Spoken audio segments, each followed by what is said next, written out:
New at 10, artificial intelligence is sleeping into all aspects of our lives, including art. One example is FanX, which opens on Thursday right here in Salt Lake City. You know, fan art is always for sale at the event, but this year FanX invited only artists who sell original work. They've asked sellers of AI-generated art to stay home. In tonight's Eye on Your Money, Christina Flores explores the questions and concerns surrounding AI-generated art.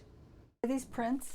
These are the originals. Utah artist Tony Polson has been selling his fan art at FanX since the convention started 12 years ago.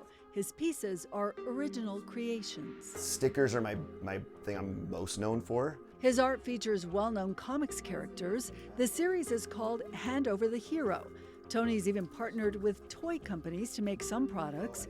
He was a part-time artist when he first attended FanX. Since I had such a great show that first year, and such good fans that came out right from the get-go, and they've stayed with me since, I've turned it into a full-time job. This year, Tony is glad to hear FanX has uninvited sellers of AI-generated art. He has seen some of those sellers misrepresent their work at other conventions. They're selling it as like, I made this, I physically made this piece or whatever. Yeah, you printed it out. Dan Farr is the founder of FanX. If the customers come and they buy a piece of art and they don't realize that generative AI was used to create that, they may pay a lot of money for it and not realizing that it's something that maybe not quite as valuable. Farr says AI-generated art has not been an issue at his convention, but out of respect to original artists, this year, the sale of art made by AI models is not allowed. There's questions about how those models were trained. You know, did they go out and copy other people's artwork? Even if AI creates an image inspired by original artwork, there are no clear rules about ownership. Brandon Amaker is professor at UVU. If I say, hey, create me an image in the style of Christina Flores, then I sell that. Well, you didn't make it, right? And I technically didn't make it either. But so where does the actual ownership lie? And that is something that policymakers are grappling with right now.